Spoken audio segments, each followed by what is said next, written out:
जय श्री कृष्णा दोस्तों, मैं रेखा अपने YouTube चैनल भक्ति ज्ञान सागर में आपका फिर से एक बार हार्दिक स्वागत करती हूँ। आज हम सुनेंगे दुर्गा सप्तशती का 9वां अध्याय। इससे पहले 8 अध्याय मैंने अपने चैनल पर अपलोड करके रखे हैं। आप मेरे चैनल पर जाकर उन्हें जरूर सुने। और आज हम सुनेंगे 9वां अध्याय। अध्याय शुरू करने से पहले अगर आप मेरे चैनल पर नए हैं तो आप मेरे चैनल को सब्सक्राइब करके बेल आइकन का बटन जरूर दबाएं। इससे आगे आने वाले सभी व्रत त्योहार की नोटिफिकेशन आप तक पहुंच जाएंगे।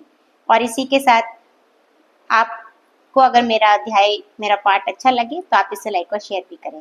तो चलिए शुरू करते हैं। 9वां अध्याय, निशुंभवध ध्यान। अर्धनारीश्वर के श्री विग्रह की निरंतर शरण लेता हूँ। उसका वर्ण बंदूक पुष्प स्वर्ण के समान रक्त पित्त मिश्रित है और वह भुजाओं में सुंदर अक्षमाला पाश अंकुश वरद मुद्रा धारण करता है। अर्धचंद्र उसका आभूषण है तथा वह 3 नेत्रों से सुशोभित है। राजा ने कहा, भगवान, आपने रक्त बीज के वध से संबंध रखने वाले देवी चंद्रिका का यह अद्भुत महात्मा मुझे सुनाए बतलाया। अब रक्त बीज के मारे जाने पर अत्यंत क्रोध में भरे हुए शुंभ और निशुंभ के ने जो कर्म किया उसे मैं सुनना चाहता हूँ। ऋषि कहते हैं, राजन, युद्ध में रक्त बीज तथा अन्य दैत्यों के मारे जाने पर शुंभ और निशुंभ के क्रोध की सीमा न रही। अपनी विशाल सेना इस प्रकार मारी जाती देख निशुंभ अमर्ष में भरकर देवी की ओर दौड़ा और उसके साथ असुरों की प्रधान सेना थी।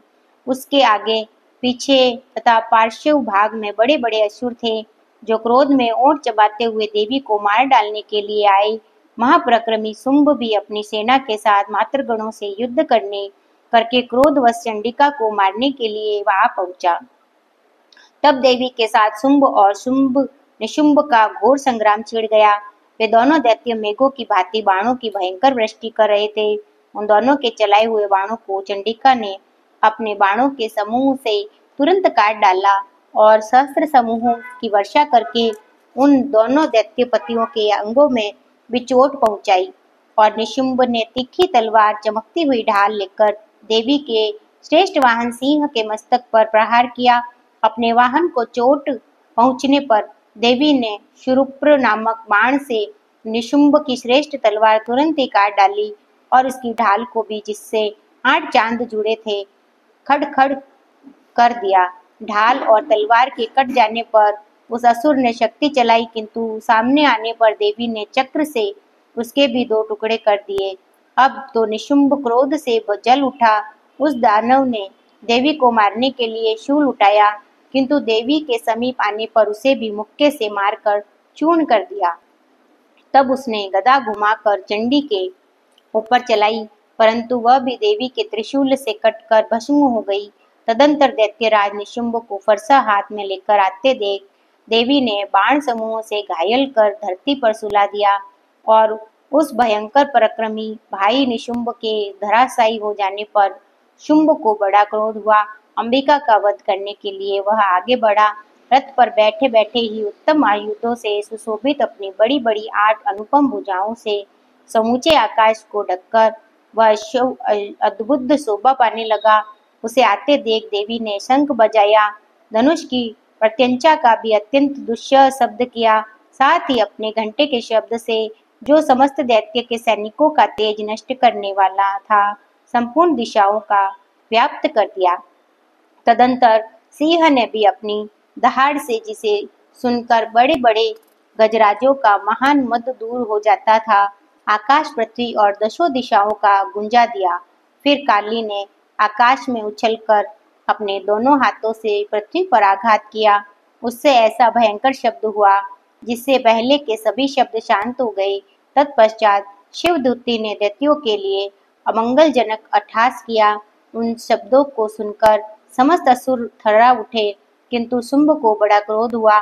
उस समय देवी ने जब शुंभ को लक्ष्य करके कहा, ओ दुरात्मा, खड़ा रहे, तभी आकाश में खड़े हुए देवता बोल उठे, जय हो, जय हो। शुंभ ने वहां आकर ज्वालाओं से युक्त अत्यंत भयानक शक्ति चलाई। अग्निमय पर्वत के समान आती हुई उस शक्ति को देवी ने बड़े भारी लुक्के से दूर हटा दिया। उस समय शुंभ के सिंहनाद से तीनों लोग गूंज उठे। राजन, उसकी प्रतिध्वनि से वज्रपात के समान भयानक शब्द हुआ। जिससे अन्य और शब्दों को जीत लिया।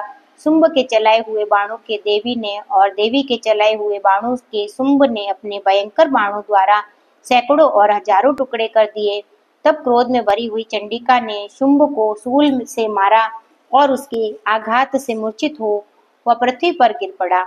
और इतने में ही निशुंभ को चेतना हुई और उसने धनुष हाथ में लेकर बाणों द्वारा देवी काली और सिंह को घायल कर डाला। फिर उस दैत्यराज ने उस 10,000 बाहें बनाकर चक्रों के प्रहार से चंडिका को आच्छादित कर दिया। तब दुर्गम पीड़ा का नाश करने वाली भगवती दुर्गा ने कुपित होकर अपने बाणों से उन चक्रों तथा बाणों को काट गिराया। यह देख निशुंभ दैत्य सेना के साथ चंडिका का वध करने के लिए हाथ में गदा ले बड़े वेग से दौड़ा।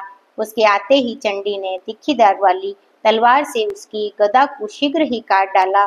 तब उसने शूल हाथ में ले लिया और देवताओं को पीड़ा देने वाले निशुंभ को शूल हाथ में लिए आते देख चंडिका ने वेग से चलाए हुए अपने शूल से उसकी छाती छेड़ डाली।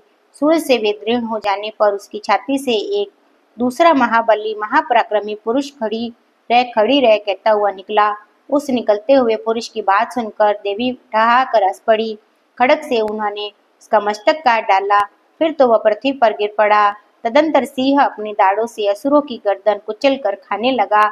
यह बड़ा भयंकर दृश्य था।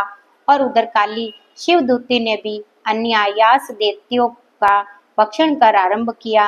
कौमारी की शक्ति से वे दृढ़ होकर कितने ही महादैत्य नष्ट हो गए और ब्राह्मणी के मंत्रभूत जल से निस्तेज होकर कितने ही भाग खड़े हुए।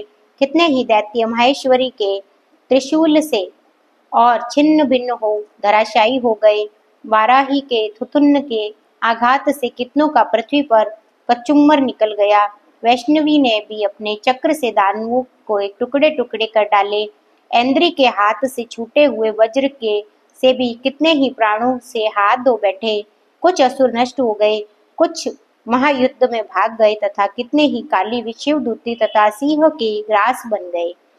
और इस प्रकार श्री मार्कंडेय पुराण में श्रावणिक मनवंतर की कथा के अंतर्गत देवी महात्म्य निशुंभ वध नामक 9वां अध्याय पूरा हुआ।